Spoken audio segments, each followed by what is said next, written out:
Welcome to that handicapping show. I'm Evan Hammonds along with Pete Denk. I'm substituting today for Tom Lamara, who's traveling the great Midwest and is at Prairie Meadows for their big festival this weekend. A lot of racing this weekend, a lot of racing next weekend with the holiday kind of jammed in the middle on Wednesday. Got a couple of grade ones in California with the Shoemaker and the Triple Bend. Good racing in New York, Prairie Meadows. But we're going to talk about the Dwyer Stakes at New York first, and then we're going to talk about the Bashford Manor in a second.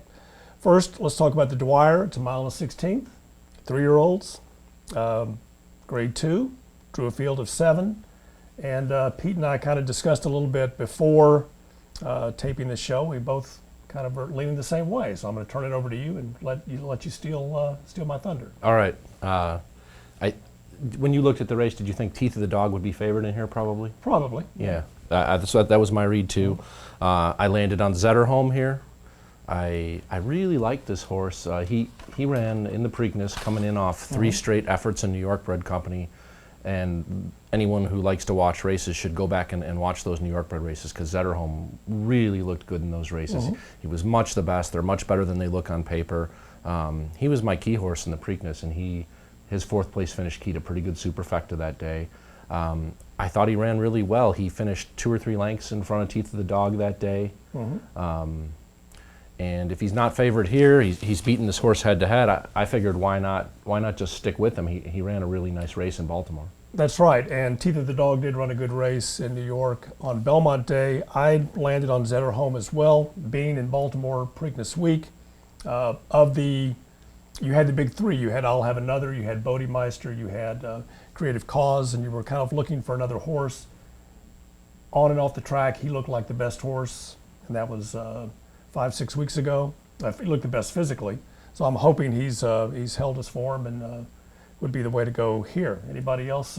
Yeah, I mean, nobody was in Bodemeister and I'll Have Another's universe that day, but I thought Zetterholm, Creative Cause also was up there, but Zetterholm kind of won the second race within the Preakness. Well, also, yeah, and looking at his PPs, as you recall in the Preakness, you had Bodemeister and I'll Have Another really separated themselves from the rest of the field, but from the 8th pole to the wire, Zetterholm didn't lose an inch. Yeah. So a little better finish than we believe, maybe. Other horses of interest in the Dwyer, the 2 Fast Falcon, a stretch runner for Nick Zito. He was second behind Teeth of the Dog in the Easy Goer. He was beaten 3.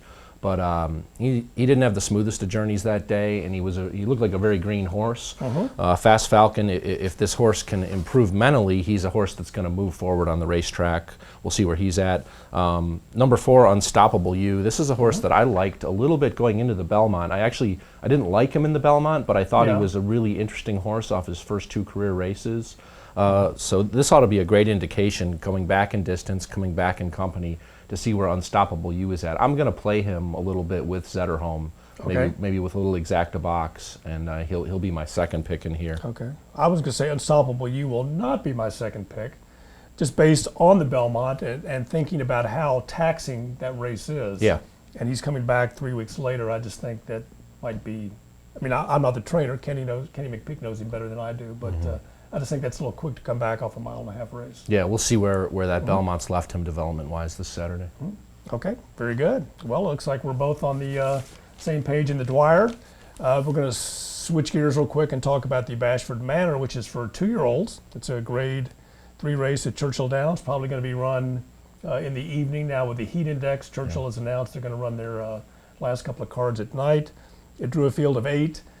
2-year-old stakes races at this level, to me, are very difficult to handicap because you've got, well, in this case, you've got 8 horses, but they've all, or most of them have done something or broken their maiden impressively, and they're all coming together for the first time.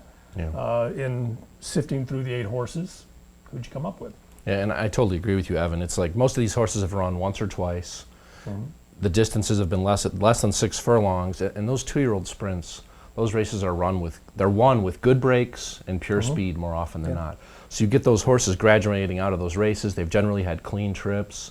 So when I start evaluating 2-year-olds in a stakes race like this, you're looking for something beyond the pure speed. You're looking for a horse that's maybe handled a little adversity, a horse that looks like it's going to be able to sustain its speed at a longer distance. And honestly, there weren't that many nuggets to latch onto in these PPs. The rail horse, Good Tickled, is of some interest to me.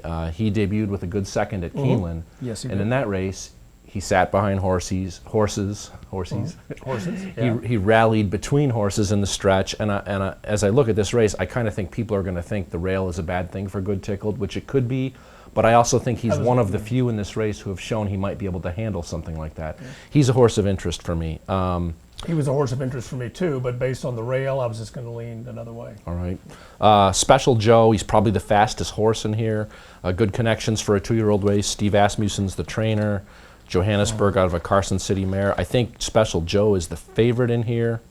The horse that I really latched onto in here, though, when I watched the replays of their races, was Romans Avenue. He's, depending on what kind of speed figures you use, Briss, he's probably the second slowest horse according to speed figures in the race. But he might be the best mover, and I thought I saw a horse there that's going to like more distance. I thought I saw a touch of class. And Romans Avenue, I think he's a horse to watch on Saturday and down the road when we increase distance. I couldn't agree with you more. We both landed on the same horses here. I like Romans Avenue as well. In my handicapping, I break down the final fractions, and everybody in here, they ran either a final 8th and 12 and change, or a final 8th and 6 and change, 16th and 6 and change. He ran a final 1 in 6 flat. That gives him just a little bit of an edge. He's also got a nice pedigree. The dam is a half to Victory Ride, who won the test stakes back in 2001. And he was 3 to 10 in his debut, also breaking from the rail, and now he's got an outside post. So 2-year-olds, I kind of like to have an outside post, give him a little clear run to that first turn. So I will agree with you and go with Romans Avenue. Yeah, I think he's coming from off the pace in here, perhaps. That outside post should help him do that. And I think the stretch to 6 furlongs is in this horse's favor. Okay, well. So hopefully the Dale Romans barn doesn't bet this one too hard. Well, and we get a little bit of a price on Romans Avenue. Yeah, well, we're both on the same horses in New York and at Churchill Downs. Let's see what we can do. I've given out 3 horses so far in this show. I've finished second, and third, all at prices, but I have yet to break my maiden on that handicapping show. So I don't know if you want to be on my horses. This week is the week. Well, we'd like to thank you all for watching. We've got a lot of other good races. You've got Aruna, who's going to run in the New York Handicap at Belmont this weekend, and again, a lot of Hanson's resurfaced at Prairie Meadows and the Cornhusker. Next weekend, we'll have the Hollywood Gold Cup, Summit of Speed at Calder, so lots of good things coming up. For Pete, I'm Evan Hammonds. Thanks for watching That Handicapping Show.